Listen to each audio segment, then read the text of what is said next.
नमस्कार, the news birds में आपका स्वागत है। हमारे साथ बातचीत करने के लिए मौजूद हैं न्यूज़ बर्ड्स के संपादक अरुण पांडे सर। आज हम जानने की कोशिश करेंगे, तीसरी बार फिर से नरेंद्र मोदी देश के प्रधानमंत्री बनने जा रहे हैं, एनडीए सरकार बनने जा रही है। बिहार से कौन कौन मुख्य चेहरे होंगे, क्या कुछ जाति समीकरण होगा, जेडीयू के कितने नेता उसमें मंत्री बनने जा रहे हैं, हम के कौन मंत्री बनने जा रहे हैं, चिराग पासवान की पार्टी के, और ख़ास करके बिहार के भाजपा के कौन कौन पार्टी के कौन कौन नेता मंत्री बनने, तो क्या सामाजिक समीकरण रहेगा। देखिए, 18वीं लोकसभा के चुनाव में बिहार में तो एनडीए को झटका लगा जी। पिछले चुनाव में एनडीए ने 39 सीटें जीती थी, इस बार उसकी 10 सीटें हो गई, मतलब 10 सीटें विपक्ष के खाते में गई, 30 सीटें हो गई है जी। उसमें एक कांग्रेस तो पहले से जीती हुई थी, तो 10 महागठबंधन को सीटें मिली हैं जी। उसमें 3 कांग्रेस को, 2 माले को, 4 राजद को और एक निर्दलीय जीते हैं पप्पू यादव। तो कुल मिला कर नुकसान तो हुआ एनडीए को, लेकिन मंत्रियों की संख्या जो अभी खबर आई है कि बिहार से 8 मंत्री बनाए जा रहे हैं। उसमें जदयू से 2 मंत्री बनने जा रहे हैं, ललन सिंह और रामनाथ ठाकुर जी। आप जानते हैं कि बिहार में इस बार राजद और जदयू बराबर मतलब 12-12 सीटों पर जीत मिली है। तो 2 मंत्री जदयू के बनने जा रहे हैं और बीजेपी से 4 मंत्री बनने जा रहे हैं। गिरिराज सिंह, नित्यानंद राय, राजभूषण निषाद जो मुजफ्फरपुर से अभी जीते हैं, वो मल्लाह वोट को साधने की भरसक कोशिश के तहत ये उनका नाम आया है, और एक सतीश चंद्र दुबे मंत्री बनने जा रहे हैं जी। मतलब अब इसमें अभी आप सामाजिक समीकरण की दृष्टि से देखें तो राजपूत कोटे से अभी कोई मंत्री राजपूत से नहीं बना है जी।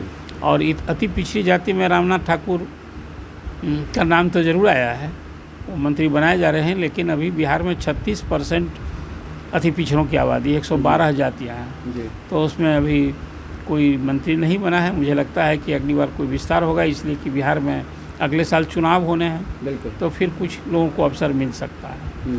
तो बिहार में 8 मंत्री बनने जा रहे हैं। एक की स्थिति है, अब विभाग कौन सा मिलता है, एक बड़ा सवाल है।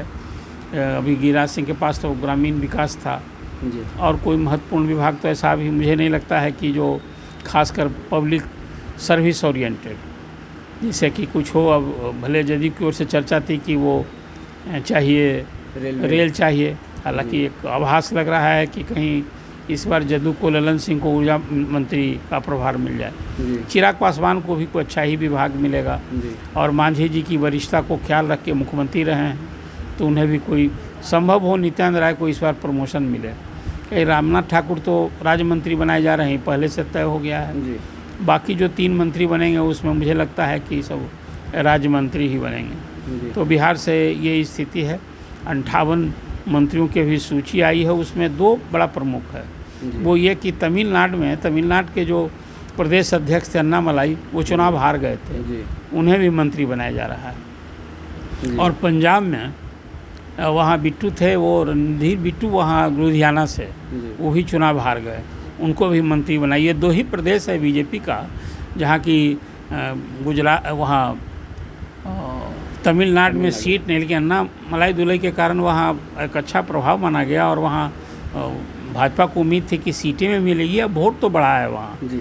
तो उनको बनाया गया है मंत्री। पंजाब में भी कोई सीट नहीं जीती बीजेपी, तो एक कहीं ना कहीं पार्टी संगठन को ध्यान में रख करके और वहाँ की राजनीति को ध्यान में रख करके इन्हीं 2 नेताओं के माध्यम से वहाँ साधने की कोशिश होगी, तो ये दोनों को वहाँ मंत्री बनाया जा रहा है।